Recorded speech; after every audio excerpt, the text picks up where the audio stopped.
Big boss Tamil season 9 retro அணி modern அணி. Modern cinema retro cinema எல்லாம் கெட்ட போட்டிருக்காங்க. அந்த காலத்து சினிமா, அதாவது கனிலா யார், சரோஜா தேவியாங்க கனிலா. எம்ஆர் ராதா வந்து விக்ரம். லைக் பண்ணிட்டு வீடியோ பாருங்கள், கண்டிப்பாக சப்ஸ்கிரைப் பண்ணிட்டு வீடியோ பாருங்கள். அதுவும் மாடர்ன் சினிமா ஒரு அணியும் ரெட்ரோ சினிமா ஒரு அணியும், இதுதான் இந்த டீம். இந்த வாரம் ஃபுல்லாக வீக்லி டாஸ்க்கு. இதில் ஒரு போட்டி வைக்கிறாங்க. கண்டுபிடி கண்டுபிடி, என்னத்தை கண்டுபிடி? அதாவது வெறும் காய்கறியாக இருக்குங்க, உணவுப் பொருட்கள் காய்கறியாக போட்டு வச்சுருக்காங்க. என்னென்ன காய்கறி? நிறைய காய்கறி இருக்குது. அதில் வந்து டேபிளில் கொட்டி வச்சிடுறாங்க. இந்த டீம்லேருந்து ஒரு ஆள், அந்த டீம்லேருந்து ஒரு ஆள் வந்து கண்ணை கட்டிக்கணும். கண்ணை கட்டிக்கிட்டு ஒரு காய்கறியோட பேரை சொல்லுவாப்புல பிக் பாஸ். ஸோ அதில் ஃபஸ்ட்டு இவர் என்ன சொல்கிறாருன்னா கேப்சிகன்னு சொல்கிறாரு. உடனே அதை கண்டுபிடிக்கிறவங்களுக்கு வந்து அந்த டீம் வந்து வின்னு.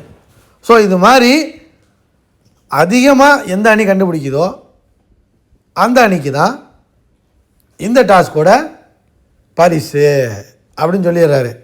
கேப்சிகன் சொல்கிறாரு, அப்புறம் வாழைப்பழம் சொல்கிறாரு. தடவுறாங்க, போட்டு கண்ணை கட்டிக்கிட்டு தடவுறாங்க.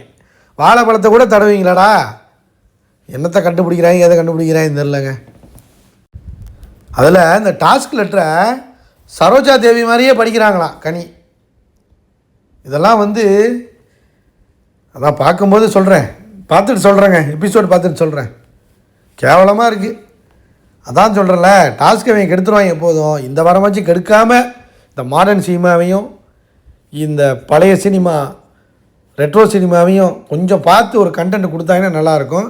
டிஆர் மாதிரி வந்து ஜோக்கெலாம் பயங்கரமாக போடுறாரு வினோத், அவர் பயங்கரமாக பண்ணிகிட்ருக்காரு. மற்றபடி மற்றவங்களாம் என்ன பண்ணுறாங்கன்னு தெரியல. எம்ஆர் ராதா ஓகேன்னு நினைக்கிறேன். ஸோ பாரு ஒரு பக்கம் பண்ணிகிட்ருக்கு. இதில் ரெமோங்க, கமருதீன்லாம் ரெமோ மாதிரி இருக்கான். ரெமோ சிவகார்த்திகேயன் ரெமோ மாதிரி சுற்றிக்கிட்டு இருக்கான். நல்ல சான்ஸ் கிடச்சி போச்சா, நல்லா போய் பாருவும் கமருதீன் நல்லா தடவிக்கிட்டு லவ் பண்ணிக்கிட்டு இருக்காங்க. பொம்பளையும் தொட்டுக்கிறது தப்பு இல்லை அப்படின்னு சொல்லிட்டு அவன் எடுக்கிற முடிவுலாம் நமக்கு சாதகமாக இருக்குன்னு சொல்லிட்டு இருக்காங்க. டேய் அதெல்லாம் ஓகேடா, கண்ணை கட்டிக்கிட்டு 5 பேர் வரணும் ஒரு டீம்லேருந்து. இதை கண்டுபிடிங்க முதல்ல. இந்த டாஸ்க்கை முதல்ல ஜெயிக்கிறா என்னென்னு தெரில. எனக்கு தெரிஞ்சு மாடர்ன் டீம் தான் ஜெயிக்கும். ஏன்னா இந்த ரெட்ரோ டீம்லாம் வந்து பழைய பீஸுங்களாக இருக்குது.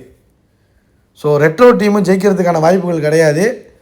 ஸோ மாடர்ன் டீம் தான் ஜெயிக்க போகுதுங்கிறத கண்கூட தெரியுது. இதை பார்த்துக்கிட்டு இருக்கிறது யாருன்னா அம்பையரிங் பார்க்குறது யாருன்னா விக்கல்ஸ் விக்ரமும் பார்வதியும்.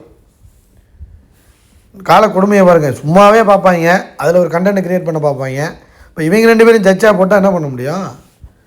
என்ன கூத்தடிக்கிறேன்னு தெரில. வெயிட் பண்ணி பார்ப்போம். காமெடியாக தான் இருக்க போகுது. கமெண்ட் பண்ணுங்கள் ஃப்ரெண்ட்ஸ்.